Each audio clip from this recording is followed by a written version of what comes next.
Hello everyone, welcome to our channel simple classes. आप सभी लोगों का बेहद बेहद स्वागत है। दोस्तों, जैसा कि हम जानते हैं, यूपीएससी एंड यूपीपीएससी दोनों ने ही अपनी प्रीलिम्स की डेट डिक्लेयर कर दी है। For UPSC it is 31st May 2020 and for UPPSC 21st June 2020 as per the latest notifications.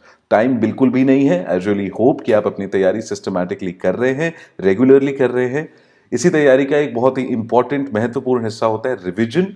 It can't be overemphasised कि रिवीजन के बिना आप जितनी भी चीज़ें प्रिपेयर कर रहे हैं उसको आप ऑप्टिमली यूज नहीं कर पाएंगे, उस नॉलेज को ऑप्टिमली यूज नहीं कर पाएंगे when you are taking the exam. इसी चीज को कंसिडर करते हुए सिंपल क्लासेस ने एक सीरीज स्टार्ट की है करंट अफेयर्स को रिवाइज करने के लिए। हम इस सीरीज में करंट अफेयर्स का रिवीजन करेंगे थ्रू एमसीक्यूज, ताकि आप वो कंसेप्ट जो भी आपने पढ़े हैं, जो नॉलेज आपने गेन की है, वो आपके दिमाग में फ्रेश रहे। आई रियली होप ये सीरीज आपको पसंद आएगी। Please share your feedback and please subscribe to our channel simple classes.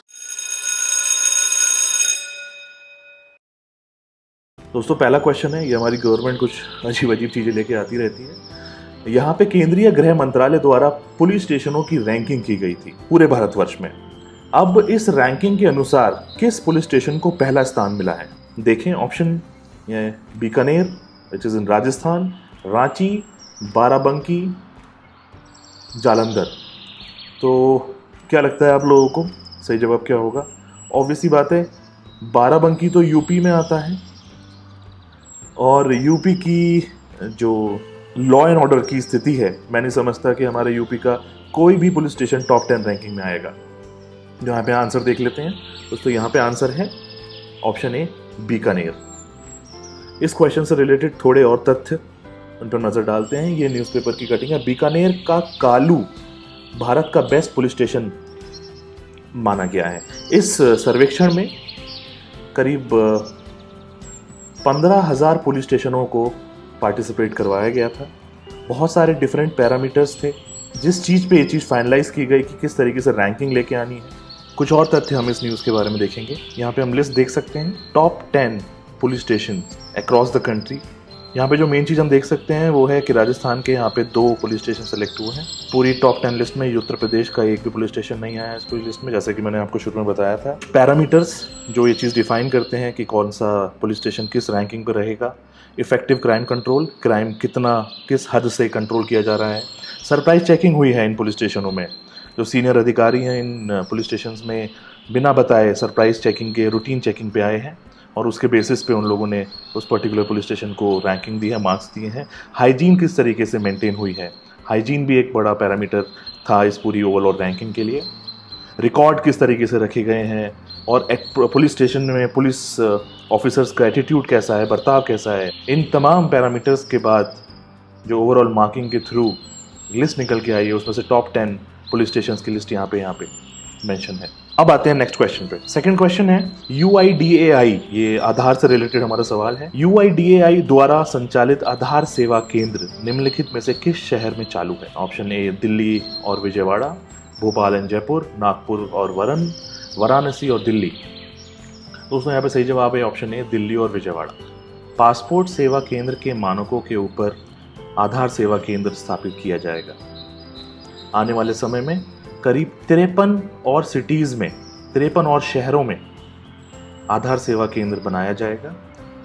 Central government ने 300 से 400 करोड़ का एक बजट सैंक्शन किया है आधार सेवा केंद्र को बनाने के लिए। अब तक हमने देखा था कि जब भी हम आधार बनाने जाते थे, या आधार का UIDAI का कोई पर्सनल ऑफिस नहीं होता था, या तो हम किसी बैंक में जाते थे, किसी पोस्ट ऑफिस में, या फिर गवर्नमेंट के आधार बूथ में जाते थे। अब तक इनका अपना खुद का कोई ऑफिस नहीं था।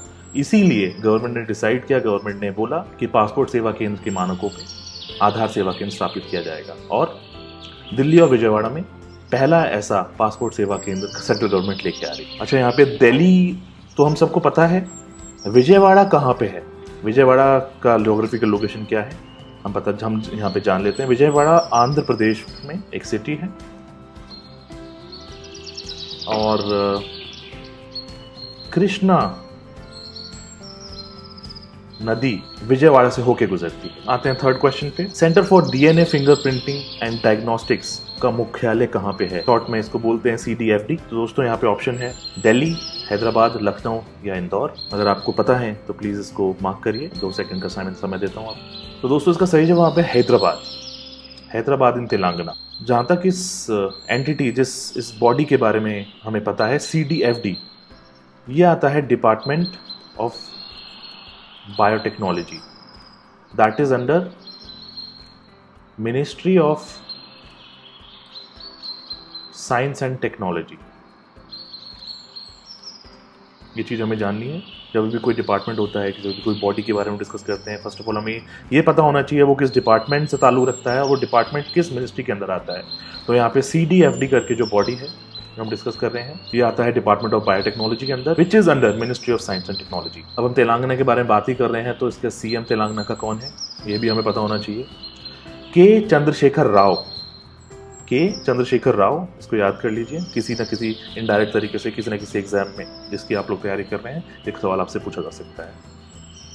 कोई मेजर नदी, रिवर जो तेलंगाना से पास होती है, सबसे फेमस नदी है गोदावरी। अब तेलंगाना में हम कुछ वाइल्ड लाइफ सेंचुरीज भी डिस्कस कर लेते हैं। तो पहली वाइल्ड लाइफ सेंचुरी जो फेमस है that is Kawal wild life sanctuary tiger reserve. दूसरी है मुरुगावनी नेशनल पार्क।